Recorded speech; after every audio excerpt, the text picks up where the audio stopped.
안녕하세요. 저는 초등학교에서 장애 아이들을 가르치는 특수교사입니다.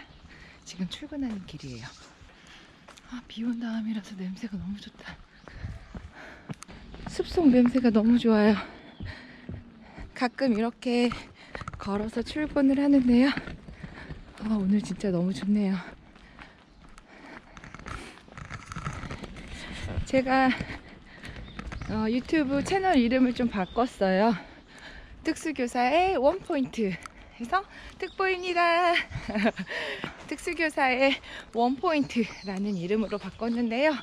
특수교육을 하면서 제가 부모님들한테 혹은 우리 아이들한테 혹은 우리 특수교사들한테 해줄 수 있는 이야기들을 좀 더 집중적으로 이야기하고 싶어서 제목을 좀 바꿨고요. 원포인트를 찝어드리겠습니다. 오늘은 이 출근길에 무슨 이야기를 하면 좋을까 생각을 했는데, 특수학급에 오는 친구들 중에 장애가 심하지 않고 경계선에 있어요. 일반 아이들이랑 크게 다르지 않고 어느 정도 의사소통은 가능하고 또 학습도 좀 어느 정도는 따라갈 수 있는데 완벽하진 않지만 따라가고, 그런 경계선에 있는 친구들이 특수학급을 왜 입급시키느냐 마느냐에 대해서 어머니들이 많이 고민하실 것 같아요.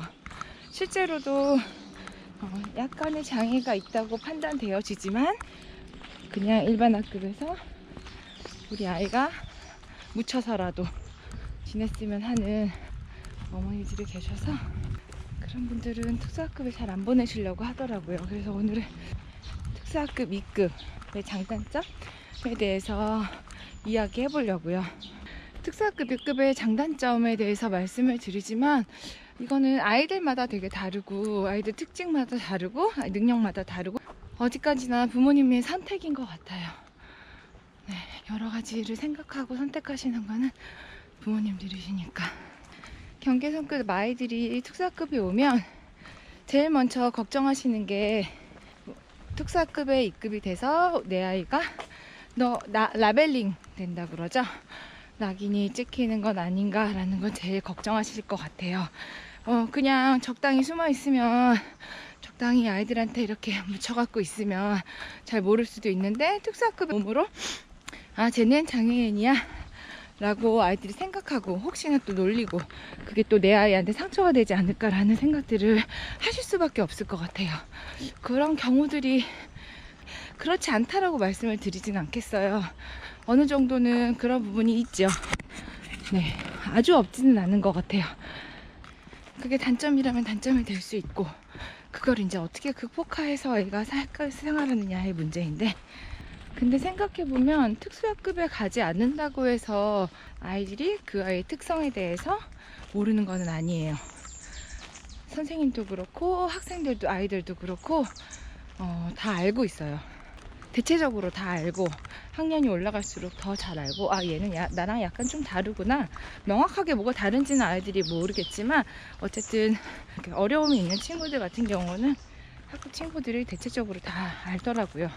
그래서 특수학급에 가든 안 가든 그 아이의 특성에 대해서는 반 친구들이 알고 있고 그거에 맞춰서 그 아이에 대하기 때문에 라벨링이 걱정된다고 특수학급에 입급을 안 시키는 경우들이 있지만, 어차피 이 아이에 대해서는 같은 반 친구들은 다 알고 있다는 거.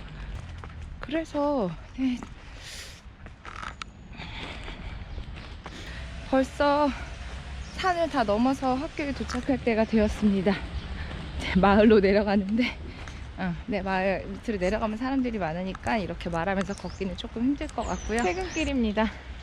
특수학급에 보내지 않고 일반 학급에서 아이들이 있을 경우에 혼자서 그 반에서 뭐 그림처럼 앉아 있는다든가, 아니면 문제 행동을 일으키고 있는 것들을 그냥 그 담임 선생님이 감당하시면서, 혹은 그 반 친구들도 감당하면서 그냥 그렇게 생활을 하거나, 두 가지 정도인 것 같아요. 담임 선생님도 어머니께 말씀은 아무래도 드리겠죠. 특수학급 입급에 대해서. 하지만 강요는 못 하시죠. 어머니가 선택을 하셔야 되는 부분이니까. 근데 문제는 그냥 그렇게 특수학급에 입급하지 않고 원반에서 있을 때 그 아이의 행동들이나 어떤 학습적인 부분이나 생활적인 부분이 고착화될 수 있어요. 나는 당연히 안 해도 돼 라는 식의 그런 상황 자체를 회피를 하거나, 혹은 문제 행동을 하는 아이들 같은 경우는 그 문제 행동이 더 심해지거나 할 수 있어요. 근데 그 부분은 학부모님들은 잘 모르죠. 그리고 담임 선생님들께서는 학부모님들에게 말씀을 드렸지만 뭐 계속 말씀드리면 곤란하니까 한 번, 두 번 말씀드렸을 때 학부모님들이 이제 뭐 특사급에 입급을 시키지 않고 그냥 원반에서 있겠습니다 라고 하시면 뭐 선생님들도 더 이상 얘기를 못하고 그냥 그 상황을 지켜보고 그냥 그렇게 1년을 보내게 되는 거죠. 자, 이제 반면에 특수학급에 입급을 시키면, 그 경계선에 있는 발달장애 아이들을 특수학급에 입급을 시키면 일단은 특수교사가 이 아이를 관리할 수 있으니까 관리가 되고, 학습적인 부분이나 생활적인 부분이나 지원할 수 있는 것들을 지원을 하니까 훨씬 더 안정적이 되는 것 같아요.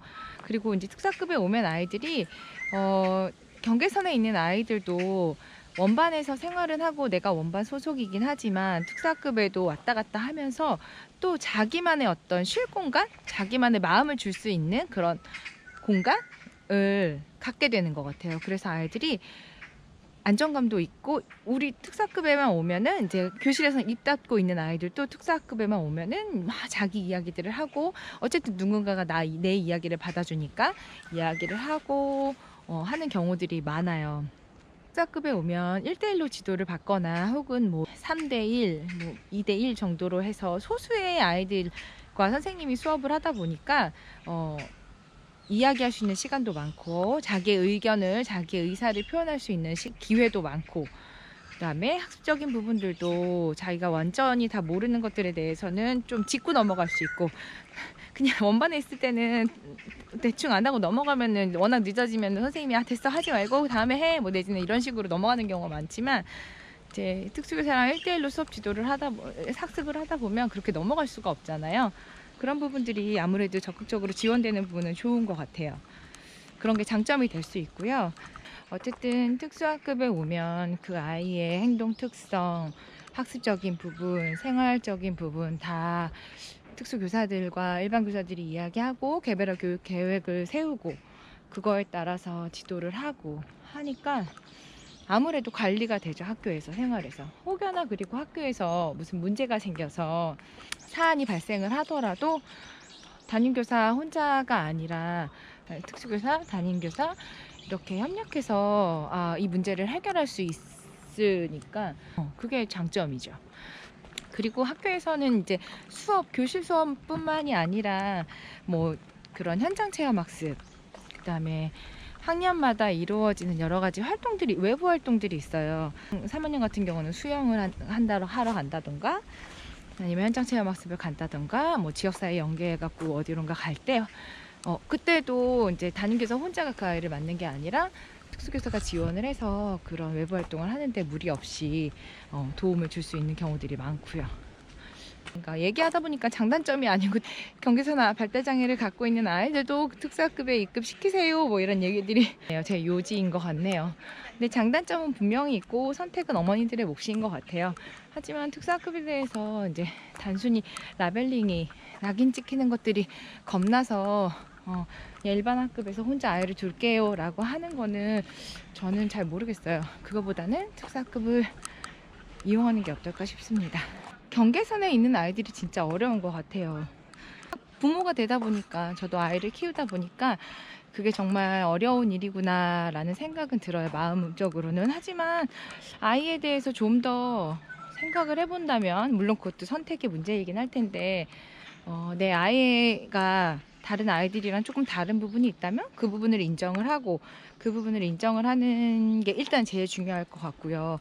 인정을 한다면 그 다음에 이 아이에게 어떻게 해주는 게 좋을 것인가 라는 판단을 내릴 수 있을 텐데, 특수학급에 입급시키지 않았을 경우, 혹은 특수학급에 입급시켰을 경우 좀 비교해보고 생각을 한번 해보시고 결정하시면 좋을 것 같아요. 요즘은 장애 이해 교육이라든가 인식이 많이 바뀌어서 그런 것 때문에 아이 친구들을 놀리거나 그러진 않는 것 같아요. 그래서 크게 걱정을 하지 않으셔도 되지 않을까. 그리고 오히려 그냥 특수학급에 보내서 지원을 받을 수 있는 부분을 지원을 받는 게 더 현명한 건 아닌가라는 생각을 해봅니다. 저는 특수교사니까요. 아무래도. 네, 내 아이가 뭔가 다른 아이들이랑 좀 다르게 발달이 좀 느리다, 언어가 좀 느리다 라는 게 느껴지시면 아마 어머니들이 제일 잘 아실 거예요. 그러면 얘 좀 시간이 지나면 나아지겠지라는 생각보다는 먼저 진단을 먼저 해보시는 거를 추천드려요.